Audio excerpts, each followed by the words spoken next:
Okay guys, as promised, I'm back this week, my second video for the channel.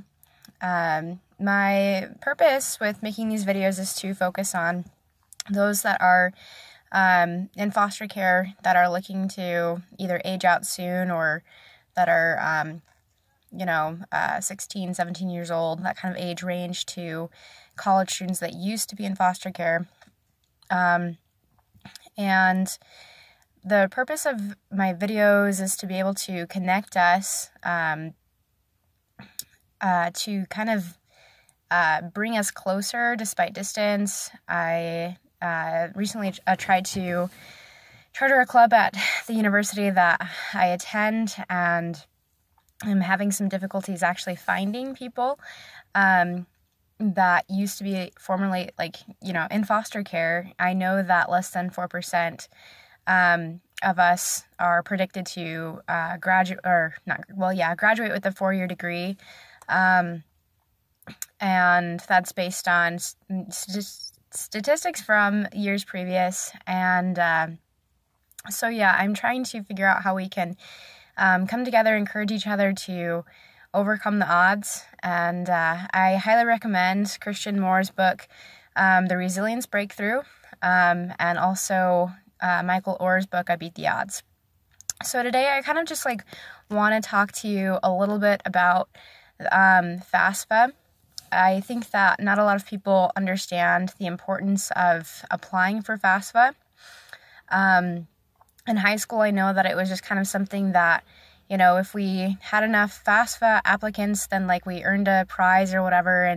But for me, it was really frustrating because I remember going to school counselors and saying, hey, can you help me out with FAFSA? And they said, well, I don't know. So I had to kind of try to figure it out on my own. And it's a misconception as well that if you were in foster care and went back home,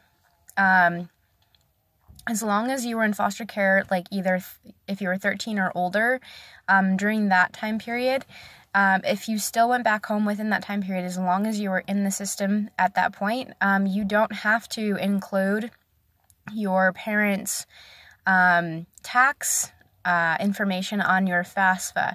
A lot of people don't understand that. And so when they go to their school counselor saying, hey, I don't really, I'd really not that connected with my family. I live at a friend's house. I used to be in the system, and now I'm just kind of, hanging out with my friend. They think that they need their parents' information, and that's not true. You can mark down that you were in foster care in high school, or, if you're living with friends and it's kind of an unaccompanied youth type of situation, then that includes, kind of like a homeless situation. If the school district considers you homeless, then you can also mark down the foster care type circumstance. And what you'll do in that situation is that you'll request, once you get to the university or the college that you're attending, sorry, there's a lot of noise in the background, sorry, you'll request what is called a dependency status appeal. And I don't have access to my computer right now. I've actually got to head into work really soon. But basically, what the dependency status appeal is just basically you are, what the title kind of is saying, is that you are stating, I am independent from my parents, and I should not have to report my parents' tax information for, and then it lists one of the following reasons, and that includes, you're estranged from your parents, or you're homeless, or you were homeless in high school, or you were in foster care and couldn't prove records because your records were sealed. And there's a list of other things I'll read exactly who qualifies for a dependency status appeal in a future video. But so that's kind of a little bit about that, and it helps you to kind of not stress as much about, oh my gosh, my parents were granted custody of me back and I'm 16 and I don't know what to do because I don't want to include them on my FAFSA, and I just don't even know.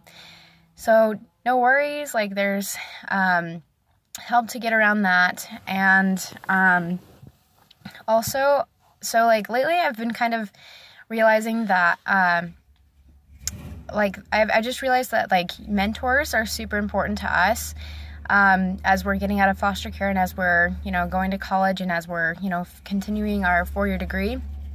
And I mean, I have a counselor now and she's great, but counselors like are ethically like responsible to kind of avoid, sorry, I'm just gonna let this truck pass. They're ethically responsible to avoid giving too much advice, which is, you know, something like, well, should I bank at, or should I open a savings account at a bank or credit union? It's like, they're not really gonna, you know, give you your opinion. It's more of like processing through some of your issues and your past traumas and that type of thing. So their role is to help you that way, and that's helpful. Like, that's good. It's, you know, good to be able to do that, but you also need to rein in other people and other resources around you.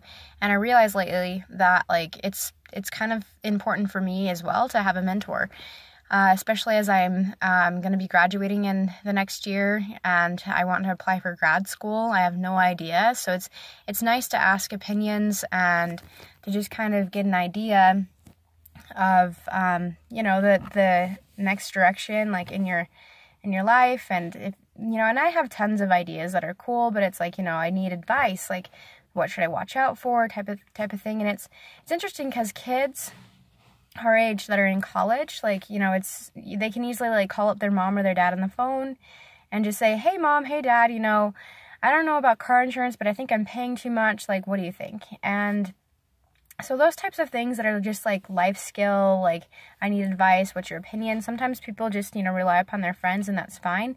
But when it comes to, you know, applying for grad school, or when it comes to trying to do research and who to contact for that, or volunteering, or trying to get involved within the community, sometimes it's helpful to have a mentor kind of point the direction for you. And it is really, you know, a different role that we need. And even as I have kind of created this club at the university as club president of Thrive, mentoring, you know, former foster youth and, you know, people who want to, you know, graduate high school, like that are getting out of high school and are just about to age out of the system.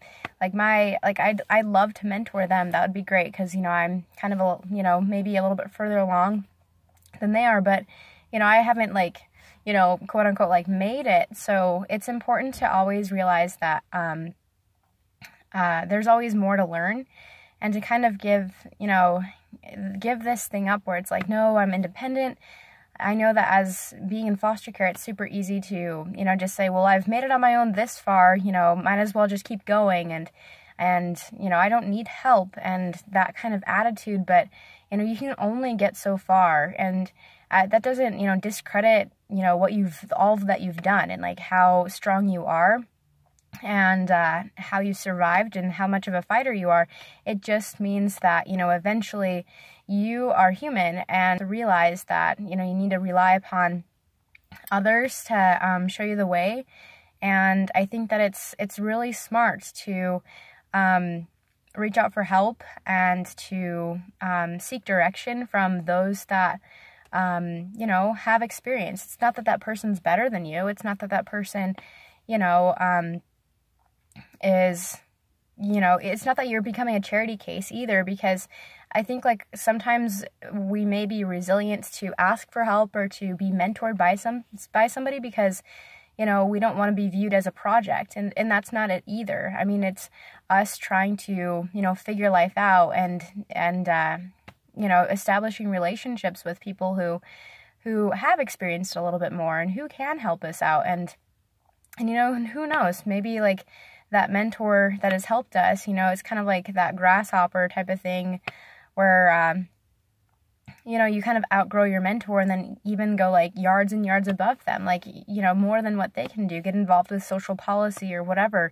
It's not about, you know, them dumping all of their stuff on us, or like them, like, you know, taking us on as a project. And it's not about, you know, us trying to prove to them that, you know, we don't need to be mentored. That's not productive. Like, it has to be, a relationship, and it has to be helpful to you. And if you feel like you've been granted a mentor, or really any, service, whether it's a counselor or an academic advisor or whatever, and you just don't feel like they're looking out for your best interests, it's completely okay to switch your mentors around and request a new therapist if you have to, or, whatever, or even discuss some of the disconnects. If you have a professor that you're not connecting with, that recently happened with me, and it had a lot to do with, just, I don't really get, dry humor sometimes, so, which is really funny, because I'm, really sarcastic, so sometimes, those disconnects, it's helpful to talk about those,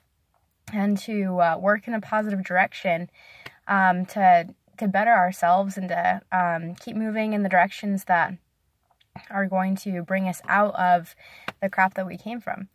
So I guess that wraps up what I have time for today, and I've been trying to keep these videos a little bit shorter. Sorry this one went a little long, but my thoughts are kind of all over the place right now. I'll see you guys next week.